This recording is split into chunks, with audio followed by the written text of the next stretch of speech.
You hear the words I'm about to share with you each December as we dedicate infants and children. They bear repeating. They are the essence of our children's ministries. Sophia Lyon-Fawes wrote, "For so the children come, and so they have been coming, always in the same way they come, born of the seed of man and woman. No angels herald their beginnings. No prophets predict their future courses.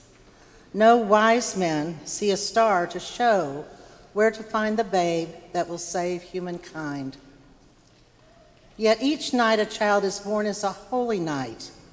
Fathers and mothers sitting beside their children's cribs feel glory at the sight of a new life beginning. They ask, where and how will this new life end? Or will it ever end? Each night a child is born is a holy night, a time for singing, a time for wondering, a time for worshiping." The life of a child is both an awesome responsibility and a wonderful gift. A child comes to us out of the mystery, and while we might influence that child by our example and teaching, a child's life unfolds in its own way. Today, parents bring to us children that we will dedicate. We dedicate our efforts to help raise spiritually strong and healthy children. I invite the parents with their children and any godparents who might be here with them to come forward now.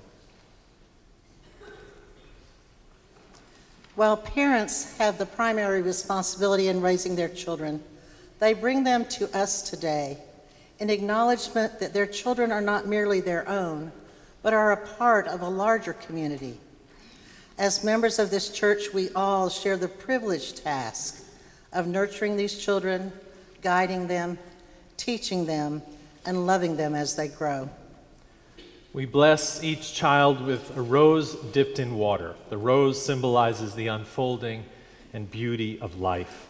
We have removed the thorns from these roses.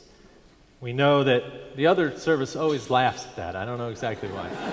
We remove the thorns. But we know that we cannot always remove them for our children or for ourselves.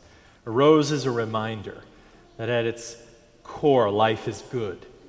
And when we encounter thorns of any kind, the church community is here to help and to comfort. The water is a symbol of the source of all life out of which we have come. It connects us to all generations and to all life. It is reminiscent of the water of baptism and commitment that for us does not cleanse an original sin, but rather enjoins a person with a community in love and forgiveness and hope. It symbolizes the transformation we hope for in each of our committed members of our church who live with our version of faith. It symbolizes the receptivity of the spirit of love and life. So we ask the parents, you who have brought your children to us today, to state your commitment. Do you, who are the parents of these children, pledge your loyalty and love as you nurture them to adulthood? Do you vow to raise your children with faith and as ethical and moral human beings? If so, say we do. We do. And I want to speak now to there's one godmother, and also are there families of these people? Would you rise? You are charged to guide and support these children in all matters of the Spirit and to be there when their parents' wisdom falls short. As it does, it will. Do you vow to guide these young hearts in the ways of love and compassion, to teach them to live not only for their own good, but for the good of others? Do you vow to guide these children in the ways of the world and help them face the challenges they will meet? If so, say we do. Please be seated. If our visitors today will bear with us for a moment, I'd like to ask the members and all children and teens present to please rise. For years to come, these young lives will be a part of our community of mutual caring, concern, responsibility, and affection. Will you now welcome them into our church and pledge that by your example and your participation here, you will help create a community in which they can grow in stature and faith? If so, please say, "We will." You may be seated. Jennifer and Sean, will you come forward? Jennifer and Sean bring their child here. They want their child to be invested beyond her self-interest, to follow her passions, to find happiness. Here they find a religious community that values a wide exposure to faith and faiths. And they know it is important to have a faith community to turn to in need. And so we dedicate this child today. Will you say her name? Tessa Isabel Colon. May your thoughts be wise. May your lips speak truth. May your heart know love, and may the work of your hands be blessed all the days of your life. You want to grab that? Okay, you can come here and stay here. You come. Michael and Elba bring their child to us today. They want their child to overcome obstacles and know that she can overcome them. They want her to know that those who are not perfect deserve love all the same, and to have tolerance and respect for all people. Here they know their child will have peers with differing opinions. There will be dialogue and compassion in this church for them. And they bring also Betty Antebi, the godmother. Betty, you are chosen because you are a person with compassion for others and have always been there when Mike and Elba needed you. You bring a deep spiritual perspective and a gift of encouragement, kindness, and generosity, which embodies the kind of person they want their child to be. Will you say her name? Penelope Victoria Smith.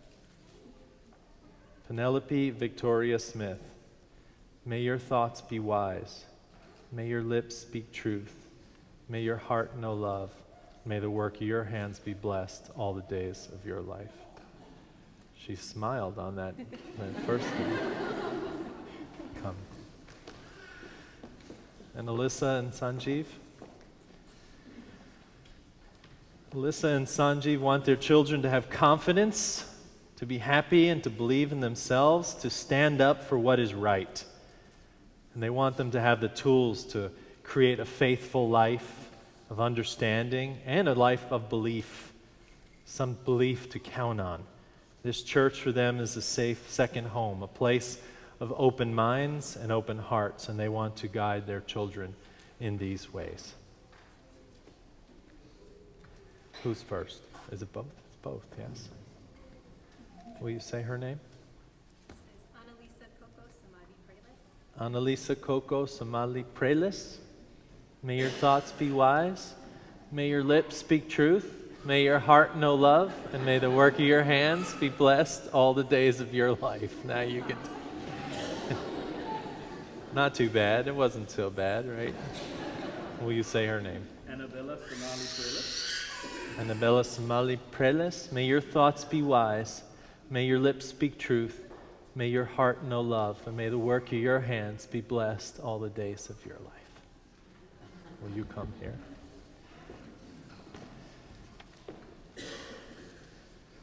Now, will you join me in speaking the blessing which is in the order of service? We speak to all these children these words. May you grow to love that which is good. May you seek and attain that good. May you learn to be gentle and respect all creatures. May you be filled with courage to challenge evil and faith to lift up hope. May you endow those who know you with hope. May you come to know that which is eternal, and may it abide with you always. Amen. Welcome these children.